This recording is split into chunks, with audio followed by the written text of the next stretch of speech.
How do you keep track of your good picture book ideas? What are the tools, tech, and apps that help you capture those ideas so they don't just vanish into thin air? I always think I'm going to remember my ideas, and I don't unless I capture them and organize them.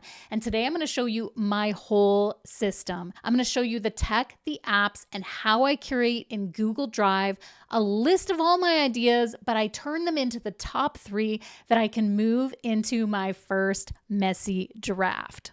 So if you're interested in catching those sneaky sparks before they disappear, this video is for you.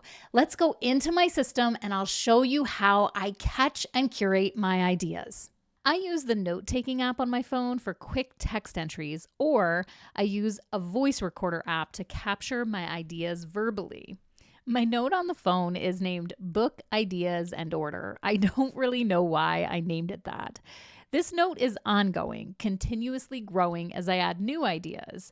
I do add the new ideas to the top of the list because it's easy, but on the very top, I keep the 3 that are still on my mind. So essentially, you could call them my top 3 are right at the top of the list, and then I add other new ideas below them. I never delete ideas off the list unless I know that they are 100% dead ideas to me.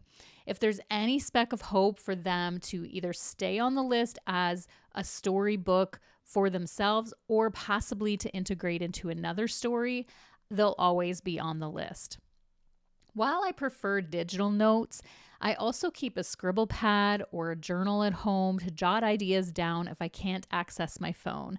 I might even keep a notepad by the bed for those middle of the night bursts of inspiration.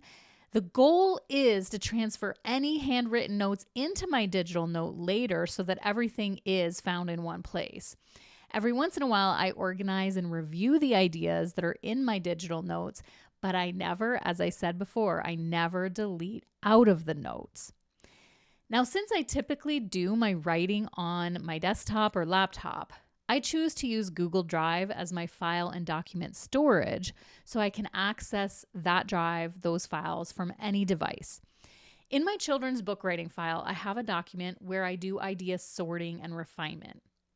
Periodically, like once a month, I update that list using the notes on my phone, and I begin to sort through the ideas into this document. So essentially, I either email the notes to myself and copy and paste them into the drive, or I upload them straight into the drive and copy and paste them into the document. But no matter how I do it, I make sure to get the Google Drive document updated with all the notes from my phone. I prioritize the ideas by running them through the checkpoints that I teach in this class, and I put my top 3 ideas at the top of the list so they can move into concept development phase if they stay on my mind and pass all the checkpoints. Whenever I'm inspired, I scroll through the latest ideas, reviewing both new and old entries, and then I transfer ideas that catch my attention and feel worthy of further exploration into a refined list, either at the top of this document, or sometimes I begin to transfer them over into concept idea documents or perhaps even a first draft brain dump. By keeping myself in touch with both the digital notes on the phone and the Google document, I am really just keeping a pulse on my ideas and refining them, organizing them, running them through checkpoints whenever the time is right. Quick pause in the middle of today's video. If you're really serious about writing picture books for kids, I want to make sure you know about the other playlist that I have called Writing Picture Books. It's a class. It's a free class right here on YouTube where lesson by lesson, step by step, I take you through all the foundational skills of writing picture books for kids, everything from how to know your target age and word count, building plot and structure, developing memorable characters and vivid settings, writing that messy first draft, revising and editing. It's all covered over there in that playlist called Writing Picture Books.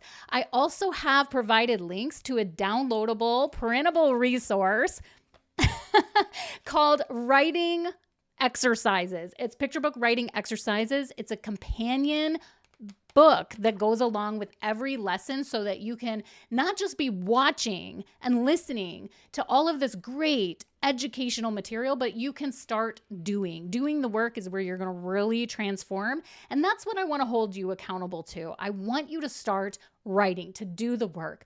So that's all I wanted to say in the middle of today's video. Enjoy the rest of the video. There you have it. That's how I collect, track, and revisit my ideas.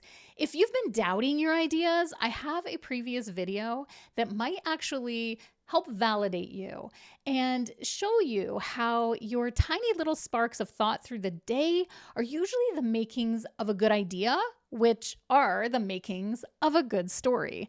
So check out the description box for that link to a previous video, which will validate your ideas and really encourage you, because no matter where you are in the picture book creation process, all good stories start with that idea. And so we really need to make that a strong, confident part of our creation process.